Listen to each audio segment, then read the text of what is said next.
Now, thanks for joining us, everybody. My name is Julia Anthony, and I'm here with Dr. Karen today. I think it's important that we start with introductions. So, Dr. Karen, tell us a little bit about yourself, who you are, what you like to do, and why you're so passionate about EPIC. First of all, Julia, thank you so much for having me. It's an honor to be here and to speak with people who are really going through it right now. And I'm just really thrilled to be here. So my name is Dr. Karen Thames. Most people call me Dr. Karen. I'm a clinical psychologist. I earned my doctorate in clinical psychology in 2005. And I mostly did private practice work. And my specializations included trauma, personality disorders, and marital therapy, amongst other things. But those were my top specializations. But I primarily did trauma work. I envisioned myself doing that work in private practice at this great group practice for the rest of my life. But life took a turn. And in 2006, I started having really strange symptoms, started with 150-pound weight gain in less than 2 years, onset of diabetes, high cholesterol, hypertension, a heart murmur, you name it, all these seemingly random symptoms were happening. And I was dealing with this for many years, and it became debilitating. But no doctor was really helping me. And I feel like they didn't really know what to do. One day I saw an episode of Mystery Diagnosis. It was a television program on the Discovery Channel that showcased rare diagnoses. And I saw my story on that show. And I said, oh my goodness, I need to talk to someone about this. And I did seek out an endocrinologist, and the one who misdiagnosed me in the first place, he said, there's no possible way you have it. It's way too rare. Currently, they think it's diagnosed in about 5 of every million people. And he named a list of reasons why I couldn't possibly have it. Well, I'm going to fast forward because the story is very long. But what I will say is that I fought. And I felt like I fought and advocated for myself really for the first time. Prior to that, my thought was, if you go to a doctor, their word is bond. Obviously, they do the work, just like I did the work to get my degree and my license and all of that. But what I learned from that is that we are our own experts. Even with that, the journey was really long. From the time of my first symptom to the time I got treatment, which was a brain surgery because a pituitary tumor was on, that's on the base of my brain, was wreaking havoc, and it was causing excess cortisol in my body, and that's what was causing what we found to be Cushing's disease. It took a long time, several years, almost 5 years, from symptom to treatment. And we felt very alone. My husband and I have 2 small daughters at home. At the time, they were really little. And I really learned then the value of community and the value of banding together. Over the next several years, I had other surgeries. I had both of my adrenal glands removed after recurrence because another brain surgery was not viable. It's a whole nother medical story that I won't get into. But I went from having Cushing's disease to the opposite, which was Addison's disease or adrenal insufficiency. So now, instead of producing too much cortisol, my body does not produce cortisol at all. Again, there was a whole learning curve that I had to learn just to survive. And so I had to abruptly leave private practice and focus on basically staying alive and living. I decided one day, I had this epiphany that, I say that my purpose has not changed because I always felt like my purpose was to reach people in a significant way. So I say my purpose has not changed, but the path did. And it clicked to me that the path didn't have to include being in a private practice in an office behind 4 walls. That was not necessarily my path towards my purpose. And my path towards my purpose was finding the EPIC Foundation. So in 2016, I founded Empowering People with Invisible Chronic Illness Foundation, otherwise known as the EPIC Foundation. And we provide advocacy, support, tools of empowerment to chronic illness warriors everywhere and their caregivers and loved ones. And that's basically my story. Thank you. Thank you for sharing that. I'm not sure I had heard your whole story before, so I'm glad I got to hear that from you today. And it's Winslow Dixon from Adrenal Alternatives Foundation who introduced us. And I also have an adrenal insufficiency condition, and I'm a part of the rare and chronic and adrenal insufficiency communities. So I'm glad we get to be here today. So why we are here today is I noticed on your Twitter feed, Dr. Karen, this post. I'm going to try to find the tweet here. And it really impacted me. And I read it and, reached out to you. We've had some conversations. And I think this is something that a lot of the adrenal insufficiency community, the chronic illness community, the rare disease community is maybe feeling or experiencing. They may recognize that, they may not. So let me read that tweet and then we can dive into it a little bit deeper. Sure. So what it said is, they say there is an end to COVID-19 in sight, and then we go back to our normal lives. I will go back to the old new normal. With chronic illness, no flattening the curve. It forever fluctuates. Chronic illness, it's chronic. That is all. So why did you post that? What was going on that day, and what did that mean to you? Thank you for asking. I'm really, I'm really honored that hit home for you, and I'm hoping that it hit home for a lot of other people. This is a time when I think all of us are really relating to each other in a very significant way, but in a way that's so different and unexpected. I think in the past, there's been this sort of dichotomy between chronic illness warriors, or people who suffer from chronic illness, and people who are quote unquote healthy and don't have chronic illness. And there's been a sense that there's a lack of relatedness, that at least within the chronic illness community, that people who are outside of the chronic illness community can't really relate. And that's been a message that has been shared throughout the years. But I feel like this is a time where everyone is very vigilant about their health for good reason. And there are really weird and strange, unusual things happening that nobody saw coming.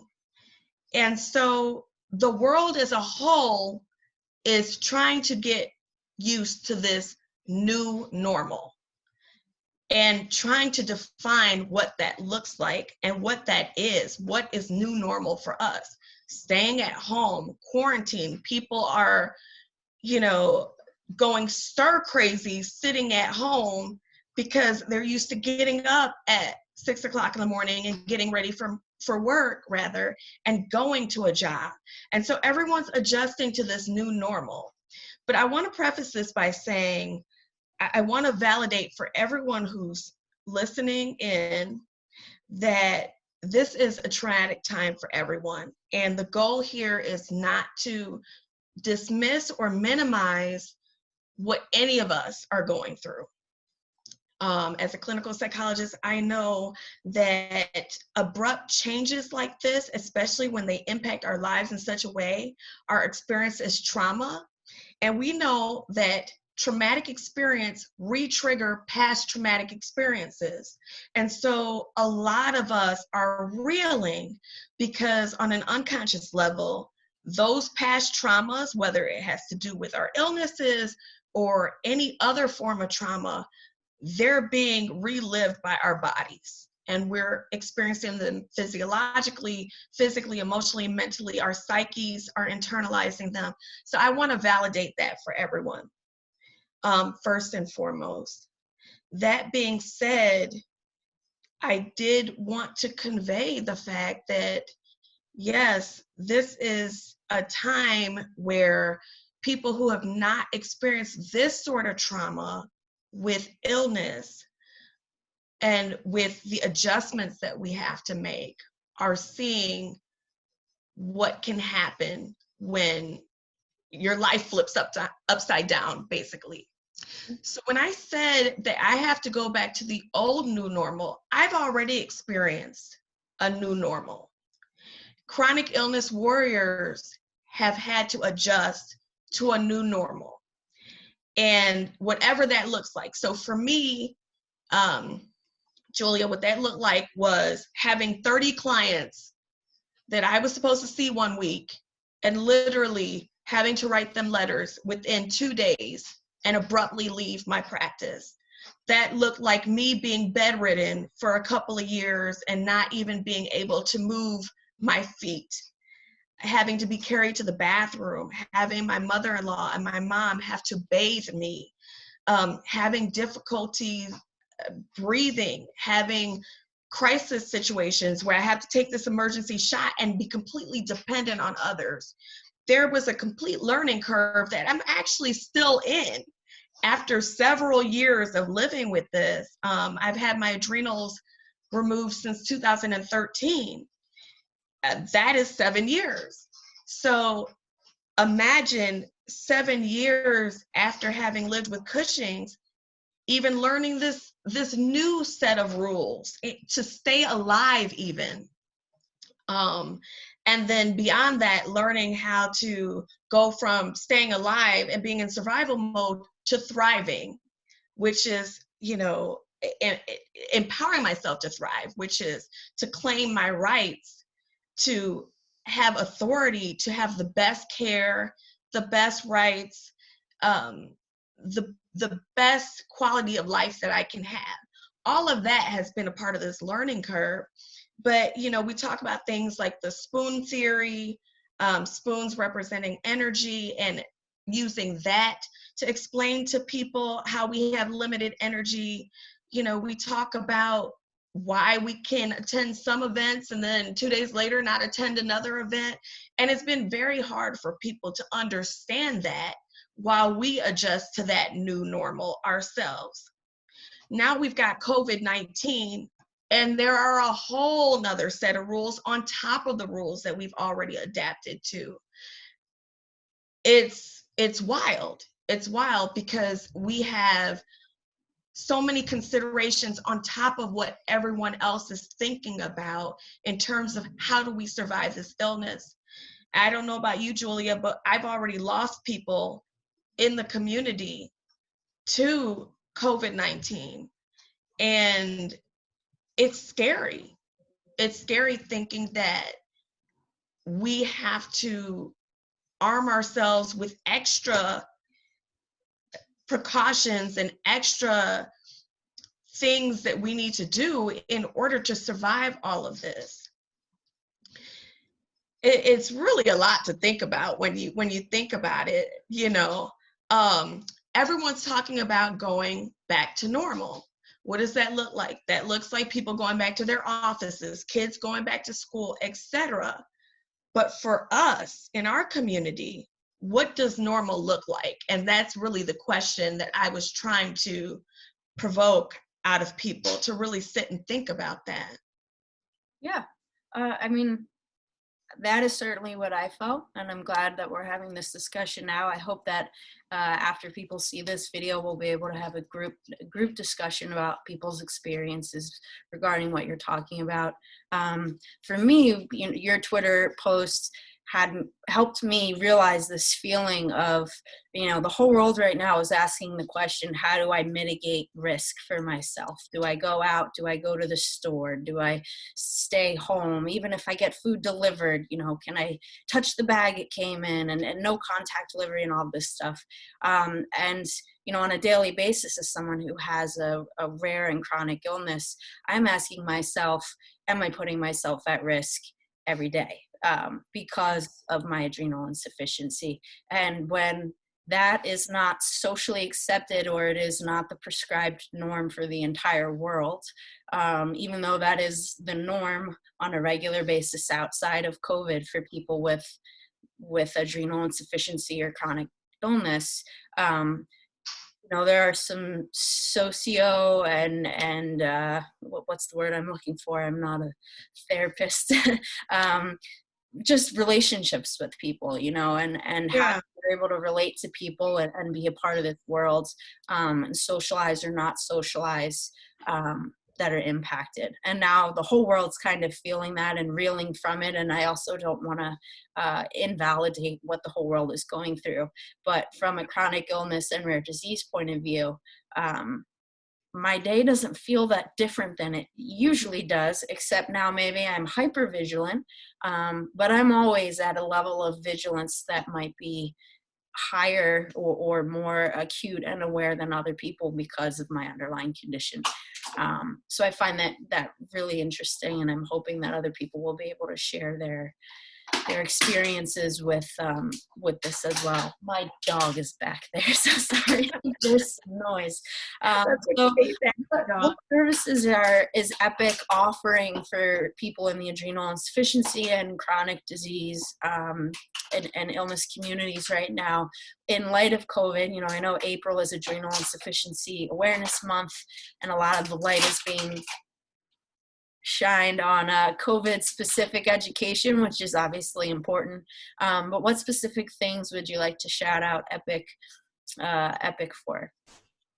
Yeah, thank you for asking. So April is both Cushing's Awareness Month and Adrenal Insufficiency Awareness Month, which for those of us in the community where we've experienced both illnesses, it's extremely important for us to advocate for those communities as well as share a lot of information about it.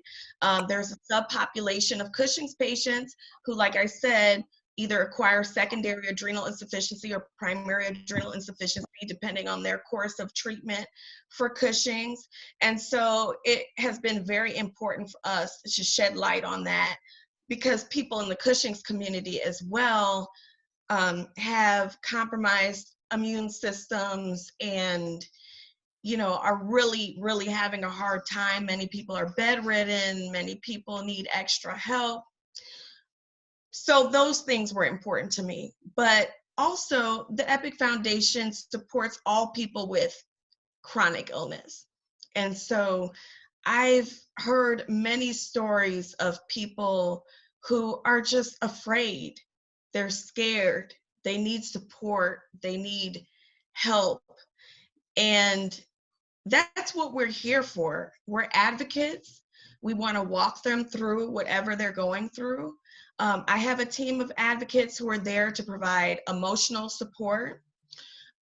This particular team, we don't replace it for therapy, nor do we claim that it's a replacement for medical services or psychological services, but certainly we have resources, a list of psychologists that we provide. We refer out to appropriate resources. But just if you want a lending ear, because many people just want someone who's going to validate what their experiences are, and they want someone to hear them and to listen to how they're afraid. Because believe it or not, there are still people in the midst of the COVID-19 who can be quite dismissive. And they go, oh, well, you're making a big deal of nothing, or the conspiracy theorists, or people who say that you don't have enough faith to get through this. And the harm in some of those messages is that people are feeling isolated and alone, and they're feeling they have no one to talk to. And so we have a team of people who are there to talk through this experience through the lens of a person who's living with chronic illness. We have an email that we've set up, covid19@epictogether.org. If you email us specifically related to any concerns around COVID-19, again, we're not medical doctors, but just any anxieties that you have, anything that you want to talk through. We have a COVID-19 Knowledge Corner on our website at www.epictogether.org. If you go to the home page, there is a link that you can click with resources that you can access. And so by reaching out to us in one of those ways, we have ways that we can really, really show up for you. In terms of advocacy, we have another outreach team that helps with sort of these concrete things that you may need at this time. Someone who may help you with insurance issues, if there are some insurance issues going on, a person who will help you navigate the health system if you're having difficulties, getting an appointment or something of that nature. We have, people who are really here for you, that will show up for you, that will help sort of walk through these things. We even have a service dog expert who, we know that, during this pandemic, it might be a little bit difficult, but a lot of people are going to need certain things like emotional dogs, therapy dogs, service dogs. There are distinctions. So I'll leave it to our service dog expert to deal with that, because I'm not the expert in that. But we have a service dog expert, and we've been putting things out in our social media called Ask Endwin, and they will talk you through, even after this pandemic is over, possibly acquiring a companion or a dog that can help you with some of these things, including PTSD and all these other things. So we do what we can to empower our patients. Like I said, our mission statement is to empower chronic illness warriors to thrive. And empower means to make someone stronger in claiming their rights, and to thrive means to flourish. So essentially, we are making people stronger to claim the right to flourish, whatever that looks like. And to me, that's so impactful, because as I was going through my journey, I wanted somebody to be able to do that for me. And, that's really a significant thing for us. That's awesome. Thank you. I really like how you encapsulated your message. Just like there's a differentiation in different types of service animals, I think there's a differentiation between, and it's in publications and literature, social distancing and complete isolation. I think that Epic and Zoom and all the other virtual things that are going on within all sorts of spaces right now, but including the Cushing's community and the adrenal insufficiency community, an opportunity for people to share empathy and stories with each other. That's why we're here today. Yeah. And I hope that people don't isolate and kind of use this as an opportunity to connect in a different way. So Solution Medical is helping to advocate and educate in its own way, primarily in these areas where we are affiliating with different nonprofit groups and organizations, including Epic, Adrenal Alternatives, and some other groups. We've put together a calendar that's on our social media pages, showing the scope of a lot of these events that are happening not only this month, but also throughout the rest of the year. A lot of things that were supposed to happen this month and next month have gotten pushed to later in the year. So feel free to check out our calendar for more information. And if we've missed anything, please let us know and we'd be happy to add it. With that, Dr. Karen, I think we should get off this call, and then we can have a bigger group chat with everyone who's on. Absolutely, Julia, and I just want to thank you again for everything that Solution Medical is doing, that you're doing. You are changing the world, and the community appreciates you, and we appreciate your, the fact that you want to network with people who want to work together for the greater good and to help people, because that is so important. So thank you. Absolutely. I think it's my life's purpose to help others as well, just in a slightly different path. So together our paths can run in parallel here, and we can see what happens. Awesome. Well, thank you very much. Thank you. Where's stop recording?